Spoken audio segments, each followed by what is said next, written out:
Hi, welcome to the channel. Welcome to Alchills TV. So, medyo matagal-tagal din akong hindi nakapag-upload dito sa channel ko, mga 2 years din.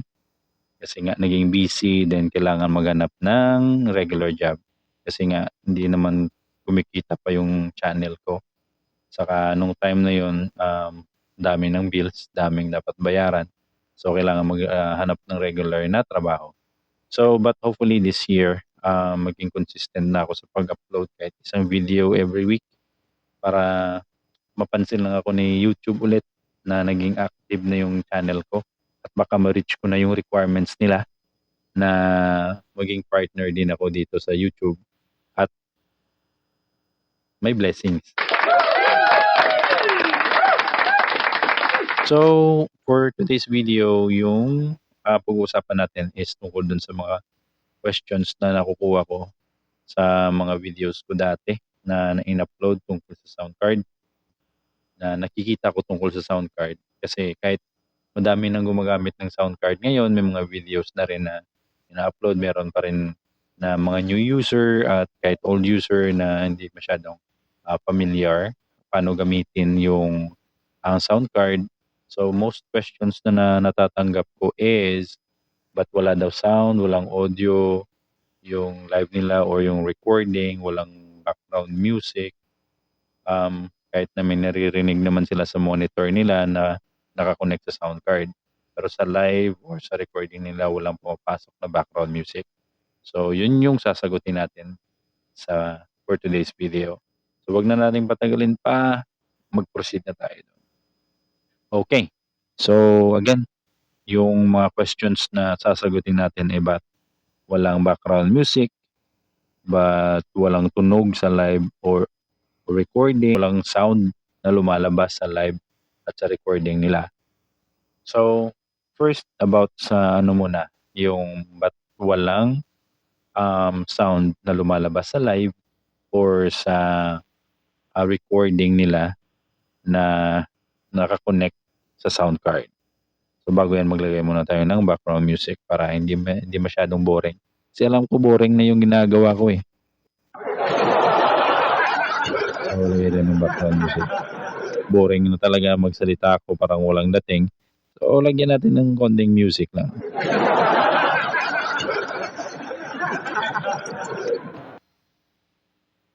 Yan. So, hopefully, may naririnig kayo. Ayan. Then, nakakonect din na pala ako sa sound card. Naka-on din yung docking ng sound card na gamit ko. Hopefully, may naririnig kayo sa video ko. So, yung docking, isa sa mga feature ng sound card yan na pag nagsasalita ka, nag-fade yung background music. Hindi siya totally nawawala, nag-fade lang. Then, pag tumigil ka na magsalita, yan, wabalik na siya. Yan, parang kang nasa radyo. Yung parang nagdi-DJ ka na nag-fade yung music pag nagsasalita ka. Di ba? So, yan yung feel pag may sound card ka. Pero going back doon sa tanong na ba't wala daw sound yung recording or tanggalin ko muna to yung monitor ko. So, ba't wala daw sound na lumalabas sa live nila or sa recording nila. So, first possible reason dyan is ito pala yung V8. Ito yung gagamitin ko na pang sample. Ito yung V8, ito yung pinakauna kong sound card na ginamit before. So, yung minsan, pag walang sound na lumalabas sa recording or sa live nyo na gumagamit kayo ng sound card, minsan nakakalimutan tong knob na to. Yung knob na record. Yung knob na may label na record. Sana maging focus siya. Yan, basta. Yung record na knob sa sound card nyo, huwag nyo kakalimutan lagi to. Or para huwag nyo nang makalimutan, lagi nyo nang ilagay sa maximum yung record na knob. Kasi yan yung volume ng record na ika-capture ng sound card papunta sa live or sa recording nyo. So pag naka-minimize yan or naka-minimum, so wala talagang maririnig sa live nyo kahit na may naririnig pa kayo sa monitor nyo na nakakonect sa sound card. Pag naka-minimum yung record na knob is wala kayong maririnig. Wala din wala palang maririnig yung audience nyo. Nagkakamali-mali na. So going back, so yun yung isa. Huwag nyo kakalimutan yung record na knob na lagi nyong iset talaga sa maximum para may lumabas na sound sa live nyo or sa recording nyo gamit yung sound card.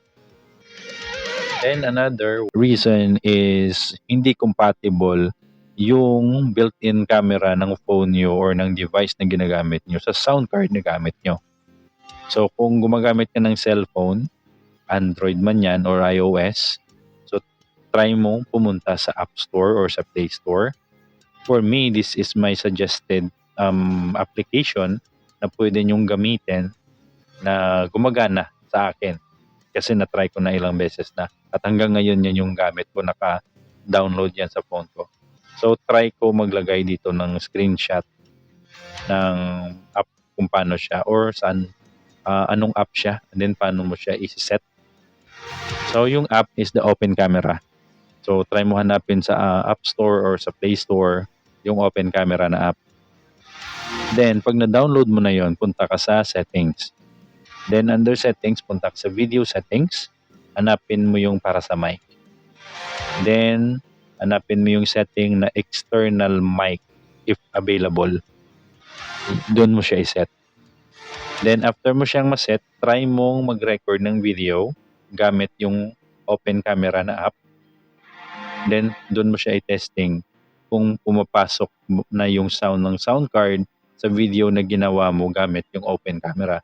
Then kapag gumana na yon, kahit mag-live ka na or mag-record ka na gamit ang built-in camera ng phone mo, so yung i-capture niya na settings ngayon, ma-identify yun ng phone mo na external mic yung gamit mo galing sa sound card. So for me, that's 99.9% na gumagana. Kasi yan yung ginagawa ko at ginagamit ko hanggang ngayon. So wag na wag niyo yung kalimutan or try nyo din yan, and for sure gagana yan sa inyo, sa sound card, then sa mga recording nyo and sa live nyo kasi nga tested ko na yan, gumagana talaga yan.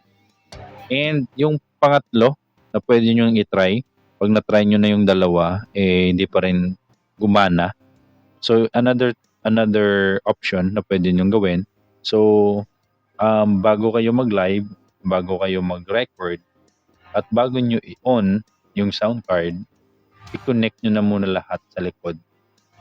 Kung magla-live, kung magre-record na kayo magla-live, i-connect nyo na lahat sa likod ng sound card. Yung device na gagamitin nyo pang live or pang recording, connect nyo sa live 1 or live 2 or live 3 man yan, kung ilan man yung cellphone na gagamitin mo or device na gagamitin mo, i-connect mo na sa likod, connect mo na yung mic na gagamitin mo. Kung magda-direct ka sa background music mo, i-connect mo na rin yung device na gagamitin mo na pang accompany music or accompany instrument mo, i-connect mo na din sa likod, or pwede din i-Bluetooth mo siya kasi yung mga sound card ngayon is may Bluetooth connection na siya. So nakaka-capture niya na sa you can connect your accompany music or instrument through Bluetooth. Pwera na lang kung gagamit kayo ng mixer, kung gagamit kayo ng live instrument. So pwede nyo yung gamitin yung mixer, i-connect nyo lang sa sound card, doon pa rin sa accompany instrument, doon nyo siya i-connect yung mixer na gamit nyo na kung saan kayo magko-connect ng mga live instrument like kagaya ng gitara or keyboard, so doon kayo magko-connect. So bago nyo i-on yung sound card, dapat naka-connect na lahat.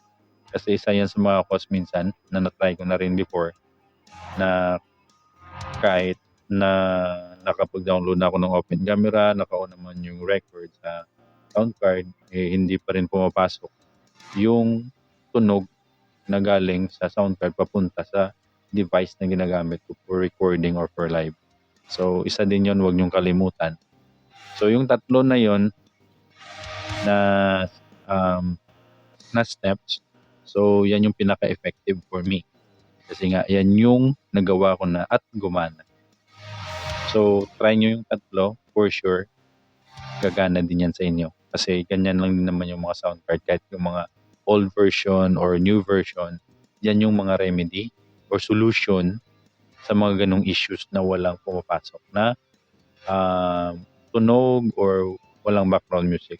Especially pag walang background music, kailangan pala dalawang device yung gamit nyo.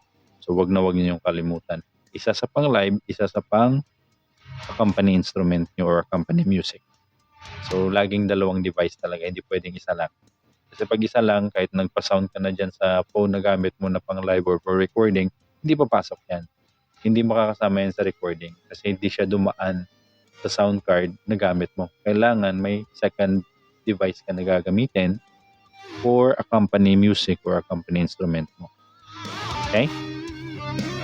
So, yan lang muna. If may iba pa kayong mga katanungan or question about sound card, so kung wala pa ako ng model na meron kayo, try ko mag-research and try ko gawa ng video yung mga questions nyo para mas ma-explain ko at para makapagbigay ako ng example. Okay? So, yan lang muna. So, thank you sa mga umabot hanggang sa point na to or hanggang dulo ng video na to. I hope may nakuha kayong impormasyon. So, if you like the video, please leave a comment, hit the like button, and don't forget to share and subscribe. So again, this is Tito Al. Thank you so much for watching Alchels TV. Ciao.